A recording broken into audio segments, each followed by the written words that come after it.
Hey, what's up everybody? Do another fun little video on one of these little Chinese amplifiers, mini amps. I bought this one at least 3-4 months ago. It was actually before Christmas. Yeah, I've had it for a while. I don't know what brand it is. There's so many brands of these identical little amplifiers. I don't remember if it had a specific brand. It's just another one of those things where I find it cheap online or used online and buy it, stick it on a shelf till I can get around to reviewing it. So let's have a look-see. I mean, I've looked in the box just to make sure I got what I ordered, but as far as taking it out and seeing if it even works or anything, I haven't done anything. I literally opened it up, looked, okay, put it on a shelf. It's just been sitting. So, all right, looks like the model of this one is the F900S, 50 plus 50 watts, probably into 4 ohms, which it's probably not actually that. Realistically, it's probably about half that. Usually this is peak power at like 1% THD, which 1% THD is a lot. Not a lot, but it's not clean power. Clean, usable power is probably closer to 25 or 30 watts per channel. I'm assuming it doesn't actually say whether it's 50. It's probably 50 into 4 ohms. A couple different languages in the manual here and kind of how to hook it up, what's what. We'll just go with the French. Everything else is just different languages, so this is all you get. It just says 50 watt. Doesn't ever state in here whether it's at 4 or 8 ohm. I'm going to guess it's probably at 4 ohm. So 8 ohm, it's probably at best 15 or 20 watts. Anyway, that's not helpful at all, really. You get, that's kind of nice, cool packaging. You get, RCA to 3.5 millimeter adapter. You get a USB to micro USB adapter.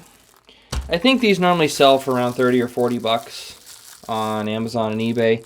I got this one, I think, for 20 bucks free shipping because it's open box. 3.5 millimeter cable on both ends. And you get, oh wow, power brick weighs nothing. This is the power brick that came with, we'll look at this too, the little Fosse BT10A I got. It's the power brick that came with it. This power brick weighs twice as much. This one's rated, the Fosse one's rated for 90 watts, which is probably more than this one.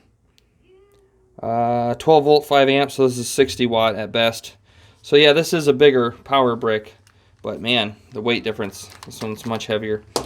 So yeah, right there, 12 volts, 5 amps output, volts times amps equals watts, so it's going to be, at best, if this thing was 100% efficient, it would put out 60 watts, but I guarantee it's not 100% efficient. It's maybe 80% efficient, so yeah, it's going to probably put out around 45 or 50 watts or somewhere around there. I don't know exactly because I don't know what the efficiency is, but it definitely ain't going to put out a full 60 watts. Really nothing else in English. So, but they do include you get the power adapter. Then like all the other ones, little round power plug, whatever. Is it the same size as this one? Because if it's the same size, I wonder if I put a bigger power brick on it. These do look to be about the same size. Huh. I wonder if I feed it 90 watts, or, I mean, even this one's not going to be fully 90 watts, because again, none of these power bricks are 100% efficient. Alright, oh, it's blue. I didn't know what color it was going to be. Dun dun dun dun dun. Ooh, alright. What's that say?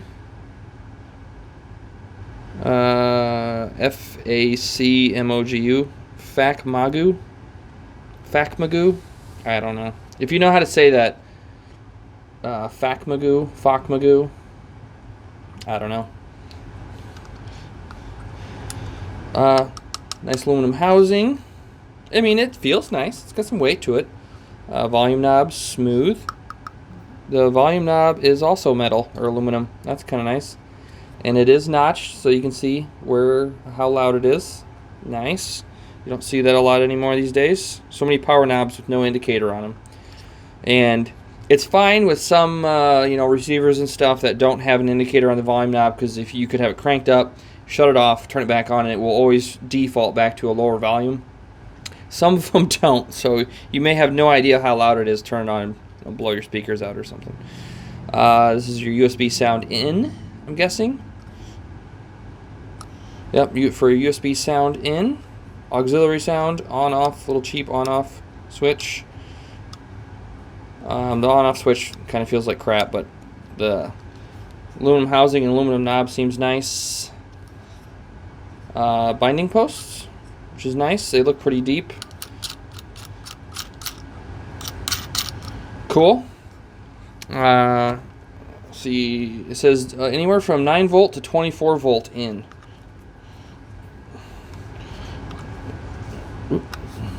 No, at least it goes in all the way. The little Kenter I did, the power plug only went in about halfway. It always felt like it was going to fall out. This one goes all the way in, which is nice. Fits in there pretty solid. Let me grab some banana plugs. See how well these binding posts work.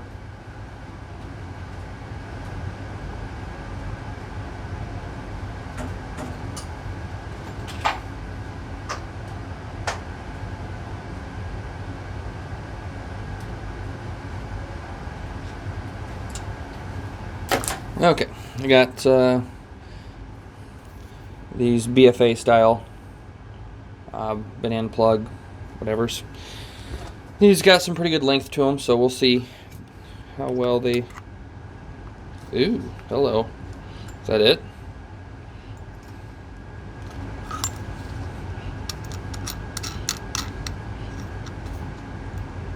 Oh yeah.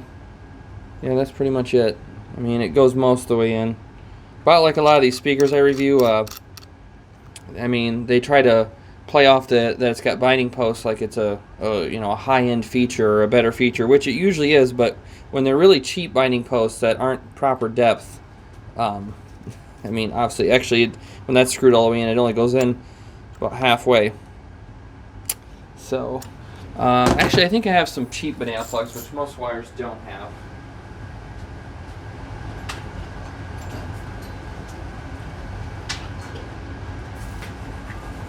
Okay, these are some cheaper, more just generic, you know, really basic banana plugs. Let's see if these even go all the way in. Nope. I mean, they go in, obviously, but not cool.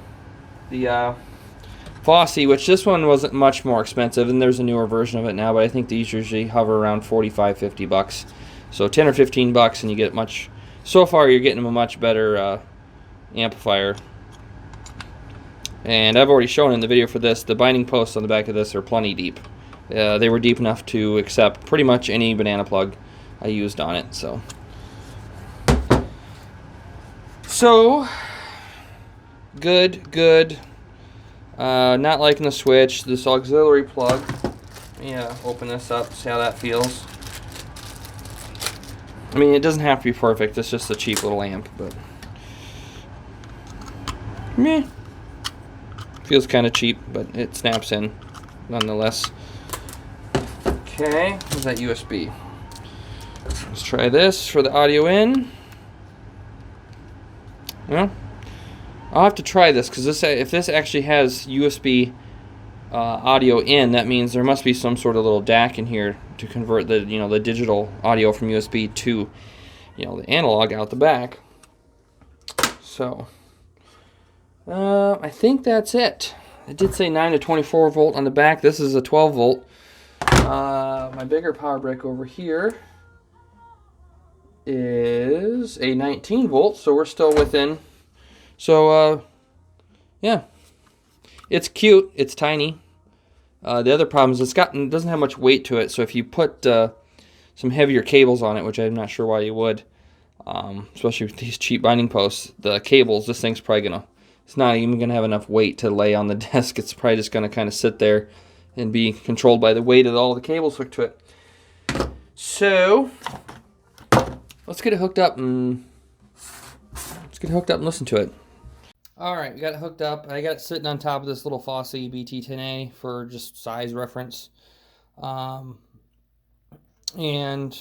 I just grabbed some, basic quad 14 OFC speaker cables. I didn't want to overdo it for this little amplifier, so I just figured some, basic heavy quad 14s would do. And then as far as audio right now, the little USB cord they included, USB out of my music PC here into the front. And then I'll show you, once you plug that in, I will show you. Let me go up here. Hello. There we go. Once you plug that in, you can go to your right-click sound settings, and it'll say speakers USB 2.0 device and sound control panel. If you want, there it is. Double-clicky.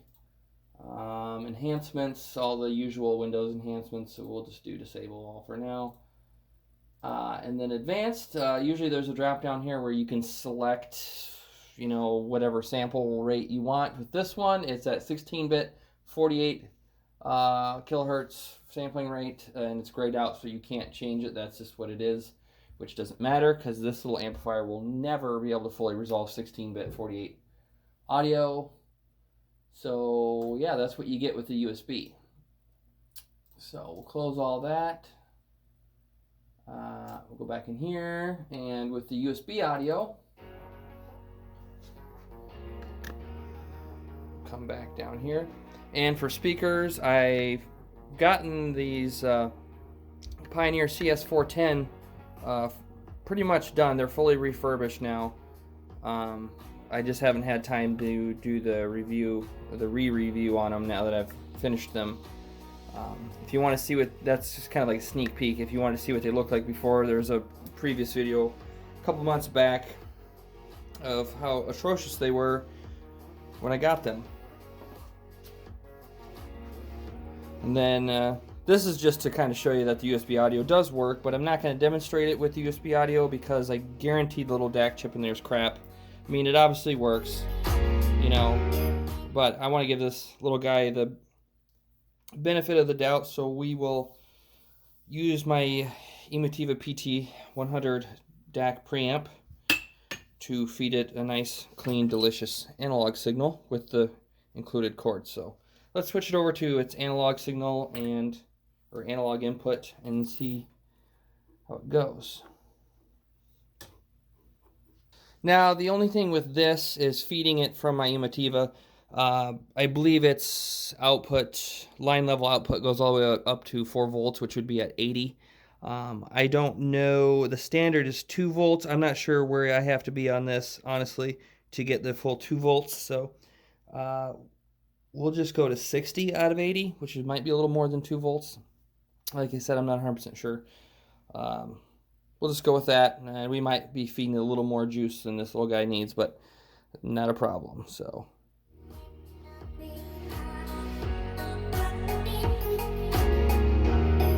oh yeah, that's at about, see, 0 is, we'll say 7 o'clock, 8 o'clock, 9 o'clock, 10 o'clock. I mean, and it goes all the way, we're here, and it goes all the way around over to here. So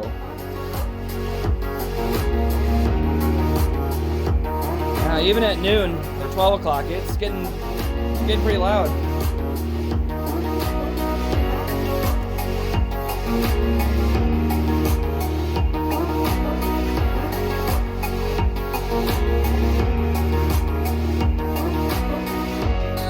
Now let's keep going. That's about 2 o'clock. It got a little bit louder. It was 3 o'clock right here. Pretty darn loud.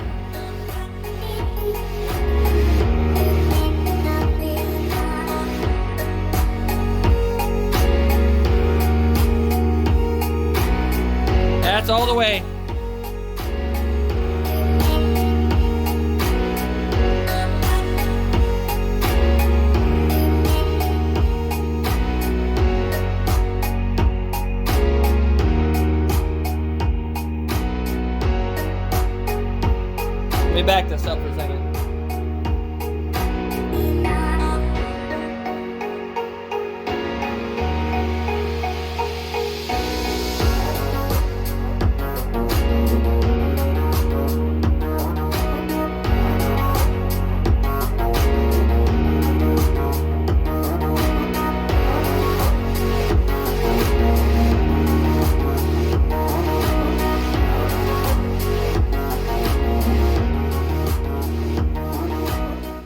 Okay.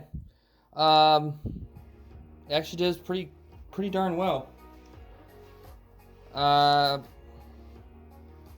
It got about as loud as I thought it would. This guy down here does get a little bit louder, obviously, but he is a little more powerful.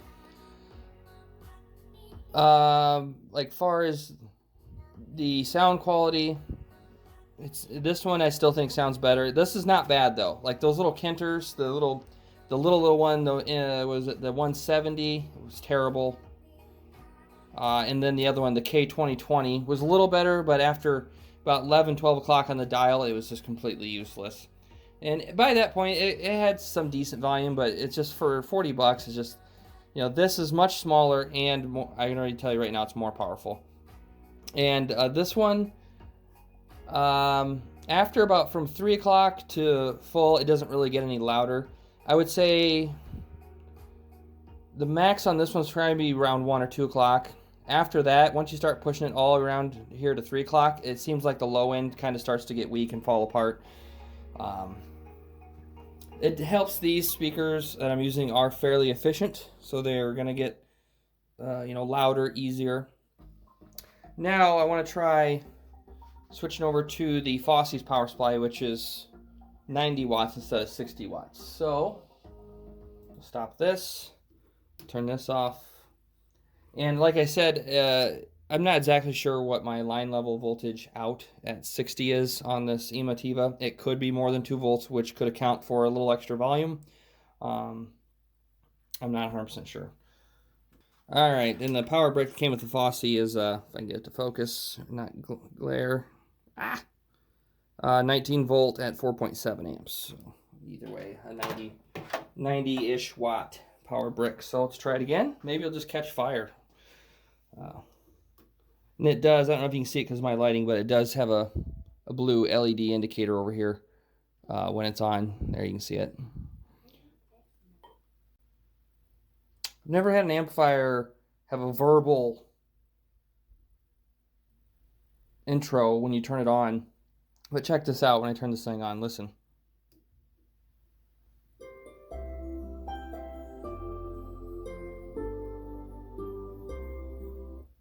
AUX mode.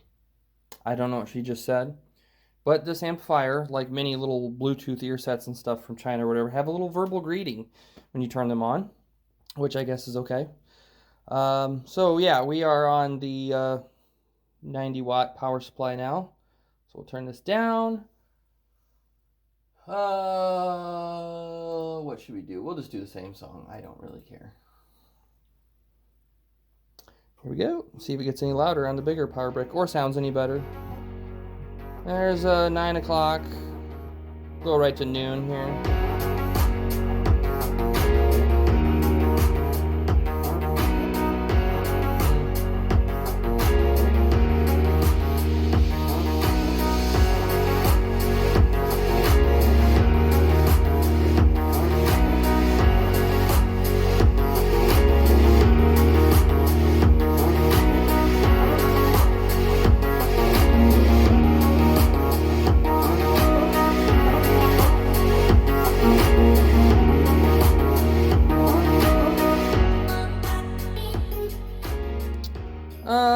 Yeah, I'd say it gets a little bit louder, not a ton.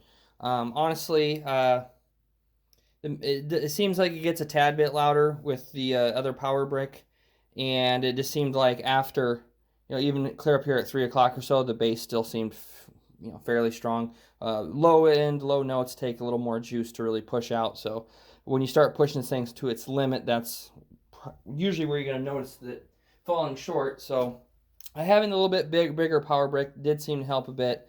A little bit louder, a little bit better bass, but for something this cheap, I don't think, unless you got one already later on, I wouldn't go spending money on a better or bigger power brick for one of these guys. Instead, just buy something like this that already comes with a decent power brick and is already a little more powerful. So I think that's going to be it with this guy. It's a fun neat little amplifier. I might keep it just for some testing, or if I want to hook up some speakers, somewhere in the house temporarily or something to test something, or even out in the garage. This thing actually put out it did get louder than I thought it would. For how small it is, I don't get me wrong, I'm not crapping on this thing. For 30, 40 bucks, it's such a small package. You're getting quite a bit of performance here for the price and the size and excuse me, amplifiers. It's just so crazy now that a little teeny amplifier this size, about the size of a deck of cards, uh, can put out so much. And it doesn't sound terrible. I mean, this little guy sounds better than either of the little Kinter amps I had.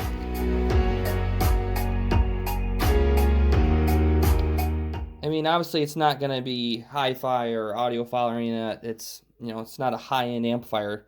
But this little guy is powerful enough. A small kid's room, a dorm room, small office, garage. It's going to put out probably enough power for most people in those situations.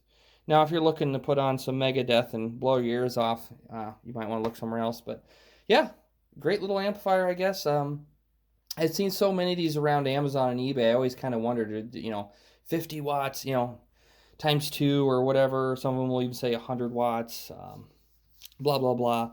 Always kind of wondered if they actually perform as good as they say or advertise that they do. And I would say they're not quite what they're advertised, but they do pretty good. I mean, for 30 bucks, you can't be too disappointed. So yeah, and there's a whole bucket of different brands, and I'm pretty sure they're all the same, just different names screen printed on them. So yeah, if you're looking for a tiny little amplifier that can put out a usable amount of power, boom, check one of these out.